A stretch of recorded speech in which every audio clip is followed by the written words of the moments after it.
is brought to you by Syllabus Colored. Okay, இன்னைக்கு நம்ம class 11 physicsல உள்ள numerical problems பார்ப்போம். இது unit 1ல உள்ள second problem என்னங்கறதை நம்ம இப்ப பார்க்கலாம். அதுக்கு முன்னாடி இப்பதான் நீங்க நம்ம சேனலை first time பார்க்கறீங்கன்னா subscribe பண்ணிக்கோங்க. அப்பதான் நம்ம சேனல்ல போடுற புது வீடியோஸ் உங்களுக்கு உடனடியா கிடைக்கும். Okay? யா, இப்போ நம்ம வீடியோக்குள்ள போலாம். Question number second question என்னன்னு பார்க்கலாம். That is the radius of the circle is 3.12 meter. Radius கொடுத்திருக்காங்க. Radius வந்து 3.12 meter கொடுத்திருக்காங்க. And calculate the area of the circle. Circle ஓட ஏரியா என்னன்னு கண்டுபிடிக்கணும் with respect to significant figures. நீ ஏரியா கண்டுபிடிக்கிறது முக்கியம் இல்ல. Significant figures வச்சு கண்டுபிடிக்கிறது தான் இங்க ரொம்ப இம்பார்ட்டன்ட். சோ இது எப்படி கண்டுபிடிக்கலாம்ங்கறத நம்ம இப்ப பார்க்கலாம். Okay? யா. இப்போ இந்த சம்மோட சொல்யூஷன் பார்க்கலாம்.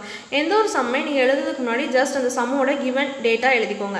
சோ ஃபர்ஸ்ட் செகண்ட் சம்ல given data என்னன்னா நமக்கு ரேடியஸ் கொடுத்திருக்காங்க. Radius of the circle is given as 3.12 metre. Area என்னன்னு கேட்டிருக்காங்க. ஓகே, சோ இதுல என்னன்னா முக்கியமானதுன்னா ஏரியா ஆஃப் தி சர்க்கிள் என்னன்னு கேட்டிருக்காங்க. Area of the circle நம்ம இங்க a ன்னு எடுத்துக்கலாம். Okay, area of the circle a எடுத்துக்கலாம்.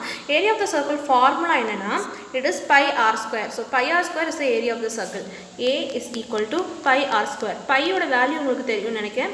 It is 3.14. Okay, so pi ஓட value 3.14 and r is the radius. R here is the radius. So radius என்னது 3.12 the whole square. அதாவது 3.14 into 3.12 into 3.12. So இது எல்லாத்தையும் multiplication பண்ணா உங்களுக்கு ஒரு answer கிடைக்கும். மல்டிப்ளை பண்ணி பாருங்க. that is 30.566016. இதுதான் உங்களுக்கு கிடைக்கிற ஆன்சர். இதை நீங்க சிக்னிஃபிகன்ட் ஃபிகர் படி பார்க்கணும். சிக்னிஃபிகன்ட் ஃபிகர் ரூல்ல படி பார்த்தீங்கன்னா என்னன்னா given இதுல क्वेश्चनல கொடுத்திருக்கிறதுல எது lowest number of significant figure. क्वेश्चनல கொடுத்திருக்கிறதுல only 3 significant figures தான் இருக்கு. therefore உங்களுக்கு ஆன்சர்லயும் 3 significant figures தான் இருக்கணும். அதனால நீங்க இந்த 3 significant figures தான் எடுக்க முடியும். பட் அப்படி எடுத்தீங்கன்னா உங்களுக்கு 30.5 வரும். and இத ரவுண்டிங் ஆஃப் பண்ணீங்கன்னா அடுத்த உள்ள நம்பர் பாத்தீங்கன்னா 6 which is greater than 5. அதனால இத நீங்க +1 பண்ணனும். therefore 30.6 is your area. okay, again நான் உங்களுக்கு ரிப்பீட் பண்றேன்.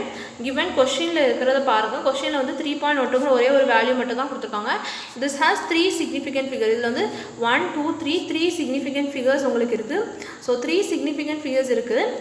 and then உங்களுக்கு ஆன்சர்லயே 3 significant figures தான் இருக்கணும். பட் ஏரியா நம்ம கண்டுபிடிச்ச இதுபடி 30.566016. ஓகே, so நீங்க இதுல மூணு significant figure எடுத்தீங்கன்னா 30.5 வரும். பட் இதுல என்ன ப்ராப்ளம்னா உங்களுக்கு 30.56 இதுங்க நிறைய டெசிமல் இருக்குனா இத ரவுண்ட் ஆஃப் பண்ணனும்.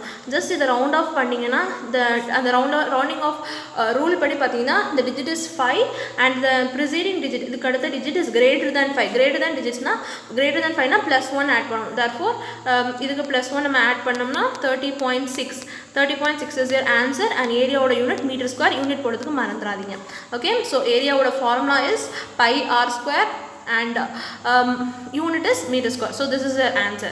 so second question க்கு நம்ம கண்டுபிடிச்ச ஆன்சர் என்னன்னா 30.6 meter square. okay, hope உங்களுக்கு இது புரிஞ்சிருக்கும்னு நினைக்கிறேன். இந்த வீடியோ உங்களுக்கு பிடிச்சிருந்தா லைக் பண்ணுங்க, ஷேர் பண்ணுங்க, கமெண்ட் பண்ணுங்க. மறக்காம ஸ்டடி வித் ஸ்காலர் யூடியூப் சேனலுக்கு subscribe பண்ணுங்க. thank you for watching.